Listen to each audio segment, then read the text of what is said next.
नमस्कार मंडळी, जगणे खाण्यासाठी या चॅनलवर आपले स्वागत आहे. बघा आपली ही कोथिंबीर वडी किती छान झाली आहे. वरून मस्त अशी कुरकुरीत आणि मधून अशी सॉफ्ट झाली आहे. कशी करायची ते चला पाहूया. मी ही एक जुडी कोथिंबीर घेतली आहे, अशी छानपैकी निवडून घेतली. आता साहित्य पाहूया. कोथिंबीर अशी बारीक चिरून घेतलेली, जिरे, तीळ, ओवा, मीठ, 1 वाटी बेसन पीठ, अर्धी वाटी तांदूळाचं पीठ, हळद, लाल तिखट आणि मिरच्या आणि 7-8 लसणाच्या पाकळ्या.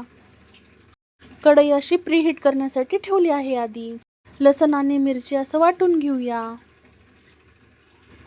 चिरलेली कोथिंबीर अशी धुवून घेऊ. धुवून घेतल्यानंतर त्यामध्ये 1 वाटी बेसन पीठ टाकायचं, अर्धी वाटी तांदूळाचं पीठ टाकायचं, अर्धा चमचा हळद टाकली, 1 चमचा लाल तिखट टाकलं, चवीनुसार मीठ टाकून घेतलं, ओवा असा क्रश करून टाकला, जिरे टाकून घेतले आणि तीळ टाकले. असे छान थोडेसे जास्त तीळ टाकायचे म्हणजे छान लागते कोथिंबीर वडी. आणि छानपैकी मिक्स करून घेतलं. लसण मिरचीचा ठेचा टाकून घेतला आणि असं छानपैकी मळून घ्यायचं. जास्त घट्टही नाही आणि जास्त पातळही नाही, असा गोळा तयार करून घ्यायचा. असं ताटाला तेल लावून घ्यायचं आणि वरून असे तीळ पसरून घ्यायचे. मळलेल्या पिठाचा असा आकार करायचा आणि असं ताटावर ठेवून द्यायचं आणि हे वाफवण्यासाठी ठेवून देऊया.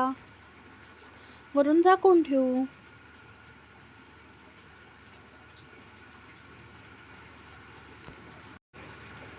आता झाकण काढून चेक करूया. असं चमचा टाकून बघूया की आपली कोथिंबीर वडी शिजली आहे का. ते नाही शिजली, त्यासाठी आणखीन थोड्या वेळासाठी झाकून ठेवू. आता थोड्या वेळाने चेक करू. छान शिजली आहे.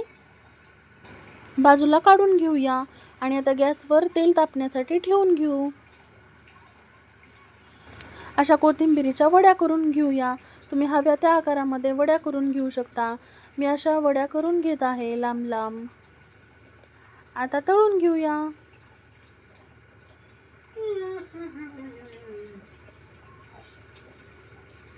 छान कुरकुरीत होईपर्यंत तळून घ्यायच्या.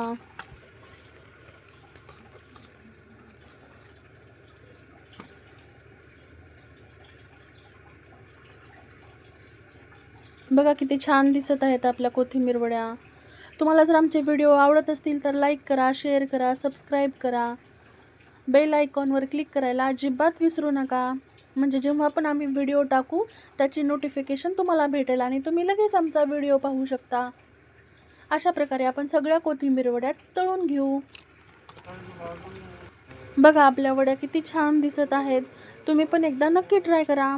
बघा मी तुम्हाला एक तळून दाखवते. किती छान वरून कुरकुरीत आणि आतून सॉफ्ट झाल्या आहेत. तुम्ही पण एकदा नक्की ट्राय करा. धन्यवाद.